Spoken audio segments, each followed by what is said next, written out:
Hello everyone, welcome back. आज हम crop production and management chapter के आखिरी टॉपिक को पढ़ने जा रहे हैं, स्टोरेज। तो आइए शुरू करते हैं। ये क्लास 8 की टॉपिक है। तो स्टोरेज में क्या है कि फसल की जब कटाई हो जाती है तो किसान अपने आवश्यकता से हर वक्त अधिक उप जाता है, क्योंकि जो खेती बाड़ी होती है वो कमर्शियल पर्पज से भी की जाती है। तो कमर्शियल पर्पज से जब हम करते हैं तो हम बहुत ज्यादा अनाज को उगाते हैं। बहुत ज्यादा जब अनाज को उगाते हैं तो बहुत ज्यादा प्रोडक्शन मिलता है। और जो किसान होता है इंडिया में, उसके पास इंफ्रास्ट्रक्चर की बहुत ज्यादा कमी है। उसके पास स्टोर करने की कोई भी चीज है नहीं, जगह मतलब स्टोर करने की कोई भी जगह उसके पास नहीं है। तो अब वो क्या करता है कि वो रखने के लिए जगह ढूंढना शुरू करता है। तो रखने के लिए गोडाउन, सिलोज और कोल्ड स्टोरेज जैसी चीजें हमारे क्षेत्र में मौजूद हैं। ऐसे सरकार ने तो बहुत ज्यादा मदद नहीं किया है। कोई भी आप अपने क्षेत्र में अगर देखेंगे तो गवर्नमेंट के स्कीम के द्वारा बनाए गए गोडाउन, सिलोज और कोल्ड स्टोरेज आपको जल्दी नहीं मिलेंगे भी तो वहां पर हर एक किसान का अप्रोच नहीं है। ये अनफॉर्चुनेट हो थोड़ा। अब समझिए कि क्या करने की आवश्यकता है। हम लोगों को, जो किसान है उसको अपने फसल को अब स्टोर करना है। तो स्टोर करने से पहले सन ड्राइंग एक प्रोसेस आता है, जिसमें क्या किया जाता है कि अनाज को खुले में सूरज की रोशनी में सुखाया जाता है। जब अनाज की कटाई होती है तो उसमें मॉइस्चर का मात्रा रहता है। अब सूखे ये धूप में सुखा देने से क्या होता है कि वो जो मॉइस्चर होता है वो उसमें से इवोपरेट कर जाता है। मॉइस्चर के निकल जाने के कारण, इवोपरेट हो जाने के कारण जो अनाज बचता है वो बिल्कुल प्योर बचता है और उसमें मॉइस्चर की कमी हो जाती है, मतलब मॉइस्चर उसमें नहीं रह जाता है। अब ऐसे अनाज को स्टोर करना ज्यादा आसान है, क्योंकि यदि मॉइस्चर रहेगा तो उस पर माइक्रोबियल अटैक हो जाएगा। और सुखा देने के बाद जब मॉइस्चर निकल जाता है तो माइक्रोबियल और फंगल इफेक्ट अटैक नहीं होता है, जिसके कारण हमारा अनाज खराब नहीं होता है। आप अक्सर देखे होंगे कि गांव में या फिर हमारे घरों में जब चावल को हम स्टोर करते हैं तो जो नीचे का जो चावल होता है वो सॉलिडिफाई हो जाता है, सब चिपक जाता है, चावल खराब हो जाता है। वो क्यों? वो इसी के कारण नमी रहता है, या तो रखने वाले बर्तन में नमी रह गई होगी या फिर हमारे चावल में ही नमी रह गई होगी। और उस नमी के कारण वो बढ़िया से हम बढ़िया से उसको सुखाए नहीं रहते हैं, और उसी नमी के कारण माइक्रोबियल या फंगल अटैक हो जाता है, जिसके कारण हमारा पूरा अनाज बर्बाद होने लगता है। अब रखने का भी तरीका क्या है? क्या किसी भी तरीके से हम रख देंगे? तो जी नहीं। गोडाउन और सिलोज में हम लोग जूट सैक का इस्तेमाल करते हैं। जूट की बोरी होती है, उसका इस्तेमाल करते हैं हम लोग, और उन्हीं बोरियों में हम लोग इन सब चीजों को रखते हैं। अब उन बोरियों को भी हम जैसे तैसे नहीं रख सकते, उन बोरियों को भी हम अरेंज करते हैं।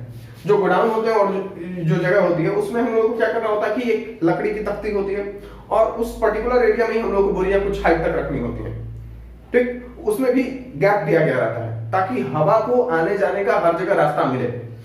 हवा का कनेक्शन जैसे ही कटा, अनाज खराब होना शुरू हो सकता है। तो ऐसी स्थिति में गोडाउन में ऐसे जगह बनाए जाते हैं। जो सिलोज हैं वो सिलोज वर्टिकल टैंक जैसे होते हैं, सिलेंड्रिकल वर्टिकल टैंक होते हैं, जिसमें हम लोग अनाज को रखते हैं और ये टेम्परेचर सब मेंटेन करके रखते हैं और उसी के अंदर हमारा अनाज सेफ रहता है। एक चीज और आया है आजकल कि जो माइक्रोबियल अटैक होता है वो प्रेजेंस ऑफ ऑक्सीजन में होता है। तो अब किसी भी लाइफ को एग्जिस्ट करने के लिए, जैसा हम जानते हैं कि ऑक्सीजन की आवश्यकता है, आप ये समझिए कि अगर हम ऑक्सीजन की ही सप्लाई को कट ऑफ कर दें, अगर वहां पर ऑक्सीजन हो ही ना तो माइक्रोबियल अटैक नहीं होगा।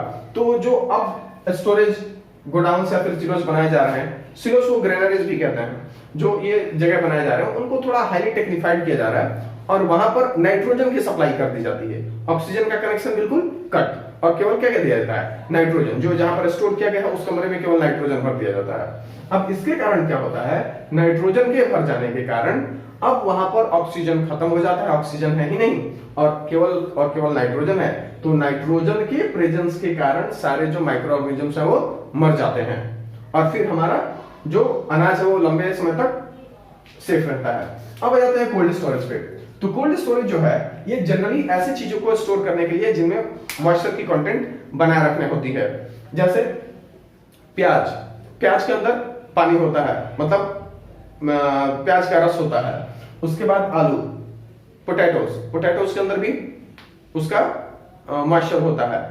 फिर कुछ ऐसे फल भी हैं जिनको हम लोगों को कुछ दिनों तक स्टोर करने की आवश्यकता है, या फिर आप और भी बहुत सारी चीजें हैं, मुझे अभी याद नहीं आ रहा है। तो ऐसी चीजों को स्टोर करने के लिए कोल्ड स्टोरेज जगह होता है। कोल्ड स्टोरेज क्या करता है कि टेम्परेचर को बहुत कम कर देता है, ठीक, और ऐसी स्थिति में सभी चीजों को हम लोग सप्लाई करके जो टेम्परेचर ठंडी हो जाती है वैसी कोल्ड टेम्परेचर में हम लोग चीजों को रख देते हैं, जिसके कारण वो खराब नहीं होते हैं और माइक्रोबियल अटैक नहीं होता है, और उसके अंदर की उस अनाज के या फिर उस फसल के अंदर की जो मॉइस्चर होती है वो भी कंटेंट रह जाती है।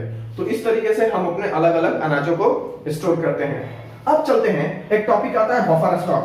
बफर स्टॉक क्या है भाई? तो an extra stock of food grain maintained so that the grain are available in plenty even if there is shortfall in any particular year। इसका मतलब क्या होगा? ये एक एक्स्ट्रा स्टॉक होता है, अनाज का एक एक्स्ट्रा स्टॉक, एक एक्स्ट्रा क्या कहें हिस्सा होता है जो कि हम सरकार को या फिर हम लोगों को मेंटेन करना चाहिए, ठीक, या फिर हम करते हैं कि अनाज की कमी ना हो। अगर उत्पादन में कमी भी आ जाए तो लोगों के पास अनाज की कमी ना हो, मतलब ये एक ऐसा स्टॉक होता है जो इमरजेंसी के टाइम में हम लोग इस्तेमाल करते हैं। जैसे मान के चलिए कि अगर कहीं पर बाढ़ आ गया तो वो तो क्षेत्र पूरी तरीके से नष्ट हो गया, तो बफर स्टॉक ही वहां पर इस्तेमाल किया जाता है। सरकार जो खाना पहुंचाती है वो बफर स्टॉक से निकालती है और वहां के क्षेत्र के लिए सप्लाई करती है। जो हमारी सरकार है वो बहुत ज्यादा अनाज को स्टोर करती है, और अगर मान के चलिए कि किसी क्षेत्र में सूखा पड़ गया तो वहां पर जो लोगों को खाना खिलाया जाता है, तो वो कहां से खाना खिलाया जाता है? वो बफर स्टॉक ही है जहां से खाना खिलाया जाता है या फिर अनाज निकाल करके लोगों तक सप्लाई की जाती है। तो बफर स्टॉक एक काफी इंपॉर्टेंट टॉपिक है, इसको भी हम लोगों को ध्यान रखना चाहिए। ये क्यों मेंटेन किया जाता है भाई? तो इसलिए मेंटेन किया जाता है कि अगर किसी पर्टिकुलर ईयर में शॉर्टफॉल इन प्रोडक्शन हो जाता है, ठीक है, तो उस टाइम पर लोग भूखमरी के शिकार ना हो, उनको अनाज मिलते रहे। Crop production and management chapter में एग्रीकल्चरल प्रैक्टिस हमारे समाप्त हो चुके हैं। एग्रीकल्चरल प्रैक्टिस में क्या होता है? फसल लगाने से लेकर के काटने तक और स्टोर करने तक जितने भी प्रक्रियाएं होती हैं उन्हीं सबको हम एग्रीकल्चरल प्रैक्टिस कहते हैं। एग्रीकल्चरल प्रैक्टिस खत्म हो जाने के बाद अब हम आ चुके हैं कि कुछ एक्स्ट्रा टॉपिक्स को पढ़ने के लिए, डिस्कस करने के लिए। इंक्रीजिंग क्रॉप प्रोडक्शन, तो हम जानते हैं कि इंक्रीजिंग क्रॉप प्रोडक्शन का मतलब यह हुआ कि हम कैसे क्रॉप प्रोडक्शन को बढ़ाएंगे। अब इस टॉपिक को पढ़ने की या फिर डिस्कस करने की क्या आवश्यकता है? तो अब जरा सोचिए और समझिए कि जब से इंसान धरती पर आया है तब से उसने खाने पीने की चीजों को इस्तेमाल करना सीखा है, और हर एक इंसान के पास पेट है और वो खाता है। इसके लिए पहले हम जानवरों पर और नेचर पर आधारित थे, लेकिन बाद में धीरे धीरे हम लोगों ने फार्मिंग सीख लिया। फार्मिंग सीखने के बाद हम लोगों ने क्या किया? खेत बनाए, सेटलमेंट किया और वहां पर खेती बाड़ी करना शुरू कर दिया। तब से आज तक वो एक मॉडर्न एशियन एरा से लेकर के हम आज मॉडर्न एरा में आ चुके हैं, और अब हमारे पास पॉपुलेशन बहुत ज्यादा मात्रा में है। खेती करने वाले लोग उस पॉपुलेशन का एक लिमिटेड हिस्सा ही है, सब खेती नहीं करते हैं, लेकिन खाते सभी के सभी हैं। दूसरी बात, धरती का हर एक हिस्से पर अब खेती नहीं किया जा सकता है, क्योंकि कुछ जगह पर लोग रहते हैं, कुछ जगह खेती करने के लायक है नहीं। तो जो कुछ लिमिटेड जगह है उसी में खेती करके हमको पूरी दुनिया को खिलाने के लिए उत्पादन करना है। अब जब धीरे धीरे जनसंख्या बढ़ने लगा तो देश और सरकारों के पास यह समस्या आई कि इतने बड़े जनसंख्या को खिलाया कैसे जाए। तो इस स्थिति में लोगों को खिलाने के लिए सरकार ने अपने किसान को ट्रेन करने का तरीका सोचा, और साइंटिस्टों ने कुछ नए और उत्तम प्रकार के बीज को डेवलप किया। इन दोनों प्रकार के सपोर्ट ने देश की एग्रीकल्चर को एक नया रूप दिया, और हमारे किसान उत्तम प्रकार के बीजों का इस्तेमाल करके, जो कि साइंटिस्टों के द्वारा बनाए गए थे, अधिक से अधिक प्रोडक्शन का इस्तेमाल, अधिक से अधिक प्रोडक्शन लेना शुरू किए। अब समझिए क्या हुआ। जब एग्रीकल्चरल रिवॉल्यूशन हुआ तो हमारे किसानों को फर्टिलाइजर, नए नए प्रकार के बीज, इन सब चीजों को इंट्रोड्यूस किए गए। तो उसी में एक टर्म आता है हाइब्रिडाइजेशन। हाइब्रिडाइजेशन और हाइब्रिड सीड्स, ये क्या है इसको हम समझने की कोशिश करेंगे। तो सबसे पहले ब्रीडिंग एक टॉपिक इस्तेमाल था जिसको लोग क्या कहते हैं?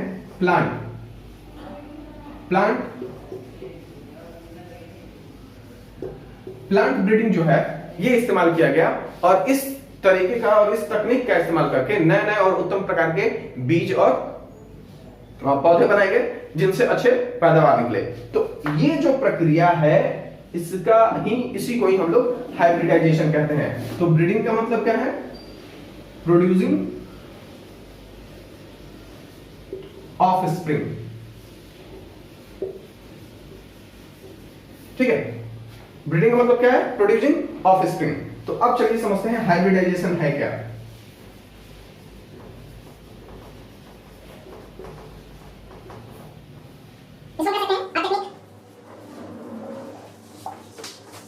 Used for producing new variety of crops by crossbreeding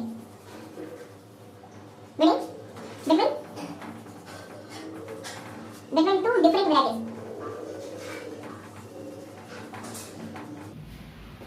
चलिए समझते हैं।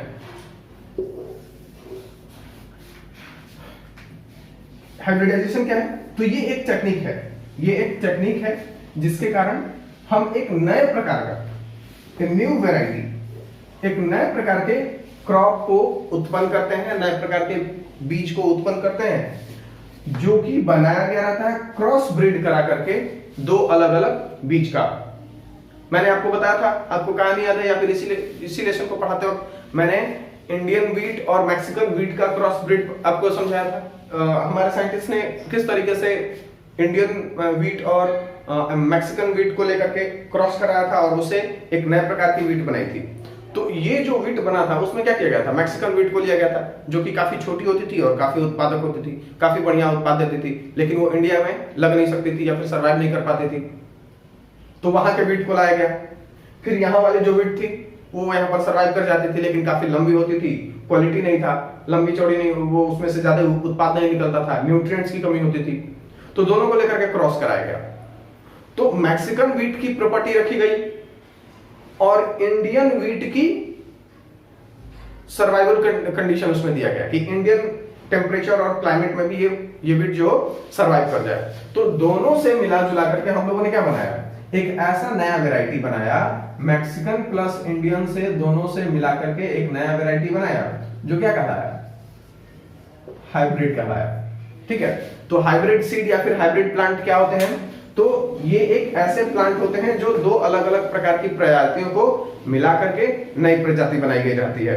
और ये नई प्रजाति को प्राप्त करने का, दो चीजों को क्रॉस करा करके नए प्रजाति को प्राप्त करने का, द टेक्निक ऑफ गेटिंग और obtaining a new plant or a crop by cross breeding of two different varieties is called hybridization। ठीक है, तो हाइब्रिडाइजेशन क्या है? दो को क्रॉस करा और उससे एक नया उत्पन्न कर देते हैं। ये हो गया हमारा क्रॉप प्रोडक्शन। अब चलते हैं अगले टॉपिक की ओर। Our next topic is nitrogen cycle. So firstly we have to discuss about before discussing about we should ask a question, why nitrogen cycle? Why it is so important? So let me tell you. The most important thing about the earth is living thing. There is living thing and life existing on earth. And all living things need protein. All proteins are made up of amino acids. And amino acids are complex structure of nitrogen. मतलब कि nitrogen से बनता है amino acid, amino acid के complex structure से बनता है protein, और प्रोटीन से ही हमारे जितने भी जीव हैं उनकी बॉडी का स्ट्रक्चर क्रिएट होता है। मसल्स और जो स्किन होते हैं वो प्रोटीन से ही बनते हैं। अब आप समझ लीजिए कि धरती पर कितने जीव हैं, पानी में रहने से लेकर के धरती पर रहने वाले से मानव से लेकर के जंगली जानवर तक, सभी के सभी सबको प्रोटीन की आवश्यकता है। और सबके शरीर में प्रोटीन मौजूद है क्योंकि सबके पास कुछ ना कुछ स्किन है और कुछ ना कुछ बॉडी है। तो सभी लोगों ने कहीं ना कहीं से नाइट्रोजन को इस्तेमाल किया है। तो क्या वो डायरेक्टली नाइट्रोजन को कंज्यूम कर लिए हैं, एटमॉस्फेरिक नाइट्रोजन को सांस के थ्रू? इतना आसान है क्या? तो यही हम लोग बताने जा रहे हैं। So atmospheric nitrogen is not usable, we are not able to consume that nitrogen. If we will start taking or inhaling that nitrogen that is present in the gaseous form in our atmosphere, we will die. we will die certainly. So firstly we have to understand that how that atmospheric nitrogen it get converted in a form that is suitable for life. Okay, so let's build that. So that process is known as nitrogen cycle, a cyclic process in which the atmospheric nitrogen get converted into nitrates and later on used by organism on the earth. Then they excrete it and it get back to the atmosphere. मतलब ये है कि वो प्रक्रिया जिसमें atmospheric nitrogen को मिट्टी में घुलनशील बनाया जाता है या फिर बनता है, घुलनशील हो जाता है, फिर वो जीवों के द्वारा कंज्यूम किया जाता है, जीवों के मरने के कारण या फिर उनके द्वारा क्रिएट किए गए वेस्ट के कारण फिर वो मिट्टी में मिलता है या फिर एटमॉस्फेयर में चला जाता है। तो नाइट्रोजन एटमॉस्फेयर से शुरू होकर के फिर एटमॉस्फेयर में ही चला गया, ये एक साइक्लिक प्रोसेस है, इसी को हम लोग नाइट्रोजन साइकिल कहते हैं। अगर इसका प्रॉपर डेफिनेशन देखा जाए, a cyclic process of nitrogen being fixed used by plant and animal. Fixed का मतलब कि वो प्लांट एंड एनिमल के द्वारा इस्तेमाल करना, तो फिक्स्ड कर देना, एनिमल प्लांट के द्वारा इस्तेमाल कर लेना, and later return to the atmosphere, और फिर बाद में जब इनके द्वारा इस्तेमाल हो जाए तो फिर उसको एटमॉस्फेयर को रिटर्न कर देना, is referred to as the nitrogen cycle. ठीक है, the cyclic process of nitrogen being fixed used up by plant and animal and later return to the atmosphere is referred as nitrogen cycle. ठीक है, अब nitrogen cycle में होता क्या क्या है, कैसे ये गैस या फिर ये साइकिल कैसे चलता है। तो नाइट्रोजन साइकिल जो है वो सबसे पहले उसमें होता है नाइट्रोजन फिक्सेशन, उसके बाद आता है नाइट्रोजन एसिमिलेशन, फिर ammonification, nitrification and denitrification. Denitrification वो प्रोसेस है जिसके कारण नाइट्रोजन एटमॉस्फेयर को चला जाता है।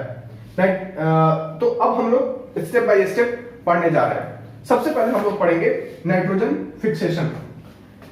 अब नाइट्रोजन साइकिल के हम अलग अलग प्रोसेस को पढ़ेंगे, जिसमें हमारा पहला टॉपिक है नाइट्रोजन फिक्सेशन। नाइट्रोजन फिक्सेशन क्या है? The process of converting free nitrogen gas off the atmosphere into nitrogenous compound. ठीक है, एटमॉस्फेरिक गैस जो है, नाइट्रोजन गैस है, उसको कन्वर्ट करना किस चीज में? नाइट्रोजनस कंपाउंड में। ठीक है, क्या कहलाता है? Nitrogen fixation, the process in which atmospheric nitrogen gas converted into nitrogenous compound is called nitrogen fixation। अब ये जो चीज है ना, ये दो तरीके से किया जाता है, एक एटमॉस्फेरिक नाइट्रोजन फिक्सेशन और दूसरा बायोलॉजिकल नाइट्रोजन फिक्सेशन। तो एटमॉस्फेरिक मेथड क्या है, इसको थोड़ा हम समझते हैं। एटमॉस्फेयर में नाइट्रोजन का फिक्सेशन कैसे किया जाता है ये हम समझते हैं। तो देखिए, हमारे एटमॉस्फेयर में क्या है? बादल है। बादलों में क्या होती है? लाइटनिंग की प्रोसेस होती है। तो लाइटनिंग जब भी होती है, लाइटनिंग के कारण ये रिएक्शन होता है।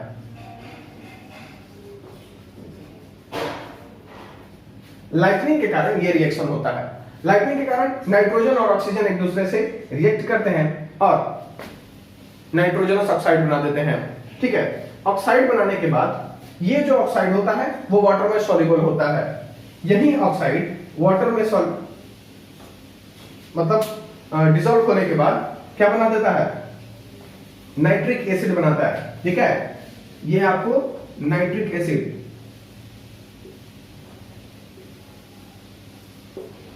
नाइट्रिक एसिड बनाता है। और यही नाइट्रिक एसिड जब चूंकि पानी में घुल चुका है, तो पानी क्या है? बरसात है, रेन वाटर के रूप में धरती पर आएगा। तो वही जब रेन वाटर के रूप में धरती पर आता है, तो धरती में मौजूद लाइमस्टोन जो होता है ना, चूना पत्थर, ये हर एक मिट्टी में होता है, हर जगह लगभग। तो जब इसके साथ ये रिएक्ट करने लगता है और यहां पर रिएक्शन करके, ये देखिए, किसी भी कंपाउंड में जब NO3 लग जाए तो इसको नाइट्रेट बोलते हैं। NO3 को क्या बोलते हैं? नाइट्रेट बोलते हैं। तो देखिए, ये नाइट्रेट में कन्वर्ट हो चुका है। ये कहां पर था? एटमॉस्फेयर में था, और वो नाइट्रोजन अब कहां आ चुका है? मिट्टी में आ चुका है। किसके कारण? एटमॉस्फेरिक लाइटनिंग के कारण। तो ये कौन सा मेथड है? एटमॉस्फेरिक नाइट्रोजन फिक्सेशन है। ये सबसे पहले क्या होता है? बिजली कड़कती है, जिसके कारण नाइट्रोजन और ऑक्सीजन के बीच में रिएक्शन होता है। फिर क्या बनता है? NO2, nitrogen oxide. Nitrogen oxide जो होता है वाटर में सॉल्युबल होता है, वो वाटर में डिसॉल्व हो जाता है। डिसॉल्व होने के बाद नाइट्रिक एसिड बनाता है, और वही नाइट्रिक एसिड जब बरसात के रूप में धरती पर आता है तो ये दोनों मिलकर के नाइट्रेट्स बनाते हैं। और नाइट्रेट्स और भी चीजें होती हैं, और भी चीजें होती है, केवल कैल्शियम कार्बोनेट की बात नहीं की जा रही है, और भी चीजें हैं। तो अगर उन सब चीजों के साथ मिलकर के मेन चीज है कि नाइट्रेट बनना, और नाइट्रेट जो होता है वो पेड़ पौधों के द्वारा कंज्यूम कर लिया जाता है या फिर इस्तेमाल हो जाता है धरती पर। अब आगे चलते हैं बायोलॉजिकल। बायोलॉजिकल मतलब इसमें कहीं ना कहीं लाइफ होगा, तो किसी लाइफ के द्वारा कैसे एग्जिस्ट किया जाता है, इसमें तो कोई लाइफ नहीं इन्वॉल्व होता, इसमें होता है क्या होता है कि हमारे मिट्टी में एक बैक्टीरिया होता है जिसका नाम है राइजोबियम। क्या नाम होता है, मैं लिख देता हूं, RHIZOBIUM।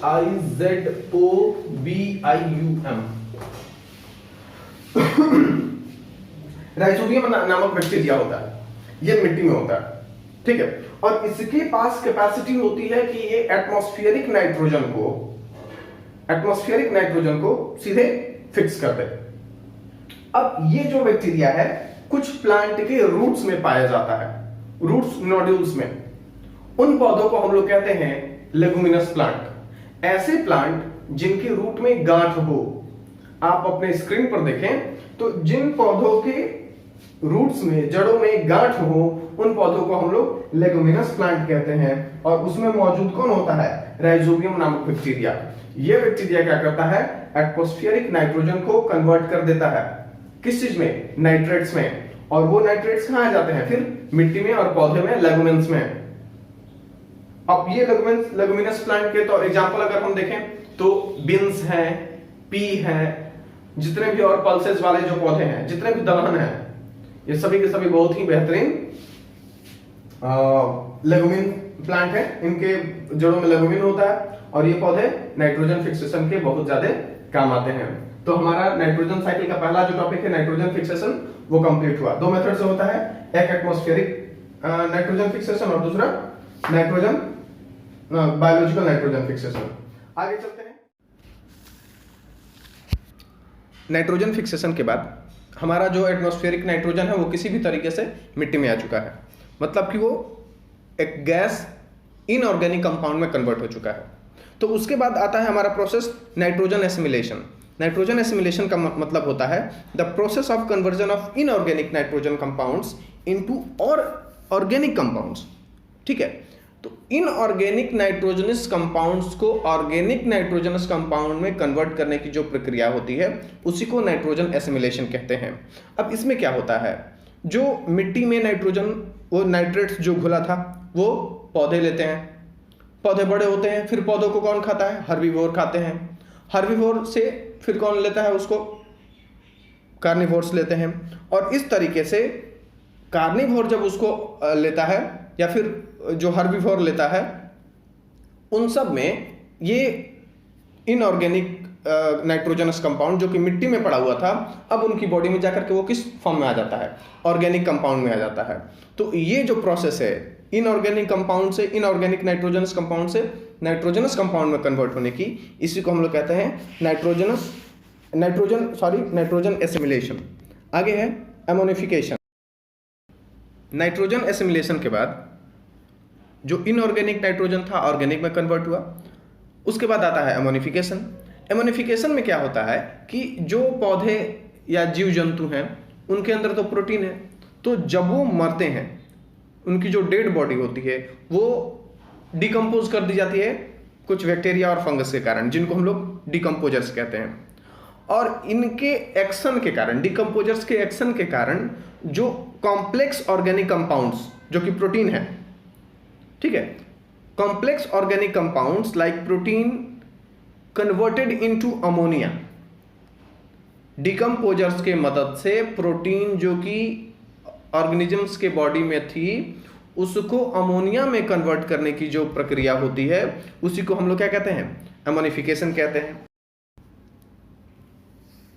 एमोनिफिकेशन के बाद जो एमोनिया और एमोनियम कंपाउंड्स जो बने हुए हैं वो कुछ प्लांट्स के द्वारा इस्तेमाल कर लिए जाते हैं और बाकी जो होते हैं वो नाइट्रेट्स में कन्वर्ट कर दिए जाते हैं। अब ये जो कन्वर्जन होता है वो नाइट्रीफाइंग बैक्टीरियाज के कारण होता है, जो कि सॉइल में ही मौजूद होते हैं। तो नाइट्रिफिकेशन का जो डिफिनेशन है वो हो जाता है the process of conversion of ammonia into nitrates is called nitrification. एक बार फिर से रिपीट करते हैं, the process of conversion of ammonia into nitrates is called nitrification. आगे डीनाइट्रिफिकेशन है। अब ये जो नाइट्रेट्स में कन्वर्ट हुआ है, ये नाइट्रिफिकेशन के कारण जो नाइट्रेट्स में कन्वर्ट हुआ है अमोनिया, तो ये जो नाइट्रेट्स हैं ये प्लांट्स के द्वारा फिर से एब्जॉर्ब कर लिए जाते हैं। ठीक, ये प्लांट्स के द्वारा फिर से एब्जॉर्ब कर लिए जाते हैं, और जो एब्जॉर्ब नहीं हो पाता है वो फिर से फ्री होकर के एटमॉस्फेयर में चला जाता है। अब ये जो फ्री कराया जाता है, ये जो फ्री कराया जाता है नाइट्रोजन गैस को जो कि एटमॉस्फेयर में जा रहा है, ये फ्री कौन कराता है? Denitrification bacteria. ठीक है, तो ये जो प्रोसेस है इसको डीनाइट्रिफिकेशन कहते हैं। फ्री हुआ नाइट्रोजन जैसे ही एटमॉस्फेयर में पहुंचता है तो हमारा नाइट्रोजन साइकिल कंप्लीट हो जाता है। अब हम अपने लेसन के आखिरी टॉपिक पे आ गए हैं, एनिमल हस्बेंड्री। एनिमल हस्बेंड्री क्या है? मैंने बताया था कि एग्रीकल्चर के डेफिनेशन में आपको बताया गया था कि the science that deals with growing crops and rearing animals. तो रियरिंग एनिमल ही एनिमल हस्बेंड्री है। इसका डेफिनेशन होता है the breeding, feeding and caring, breeding, feeding and caring of domestic animal for food and other purpose is called animal husbandry. ठीक है, जानवरों को breed कराना, उनसे बच्चे पैदा कराना, उनको अपने पास उनको भोजन देना और उनका ध्यान रखना। ठीक है, ये काम करना ताकि उनसे हमको भोजन मिल सके और बाकी भी आवश्यकता की वस्तुएं मिल सके, इसी को हम लोग एनिमल हस्बेंड्री कहते हैं। एनिमल हस्बेंड्री से हम लोगों को क्या क्या हो सकता है भाई? डेयरिंग हो सकता है। आप जानते हैं जितने भी दूध देने वाले मिल्चिंग एनिमल्स हैं उनसे हम लोगों को क्या है? दूध निकलता है। तो ये भी एक बिजनेस है, डेयरिंग भी एक बिजनेस है जिसमें हम बहुत सारी गाय भैंस को एक साथ पाल लेते हैं और फिर उनसे दूध निकालते हैं, बेचते हैं, सेल करते हैं। आगे है पोल्ट्री। पोल्ट्री में क्या होता है कि एग, चिकन्स को हम लोग लाते हैं, उनको फिर बहुत बड़े एरिया में या फिर हम एक स्पेस बनाते हैं जहां पर उनको हम लोग पालने पोसने का काम करते हैं और उनसे एग निकालते हैं। तो ये भी एक बहुत बड़ा इंडस्ट्री है, ये भी बहुत बड़ा बिजनेस है। फिशरीज, फिशरीज में हम लोग मछली पालन करते हैं। ठीक है, ये मुर्गी पालन है, ये मछली पालन है। फिशरीज मींस मछली पालन। मछली पालन में क्या करना है कि मछली को पालना है और फिर उससे पैसा कमाना है। अब ये भी थोड़ा ध्यान रखना है कि मछली भी दो प्रकार की होती है, एक मैरीन वाटर होती है और एक फ्रेश वाटर मछली होती है। मैरीन वाटर मींस जो समुद्री पानी में जो पाई जाती है, और जो फिशरीज है वो जो फ्रेश वाटर है वो मीठे पानी में होती हैं। तो मैरीन वाटर वाली जो मछलियां हैं वो तटीय क्षेत्रों में ज्यादा हैं, जैसे हमारा तमिलनाडु है, महाराष्ट्र है, कर्नाटका है, केरल, गोवा, ये सब जो स्टेट हैं वो समुद्र के किनारे है, तो वहां पर ये है।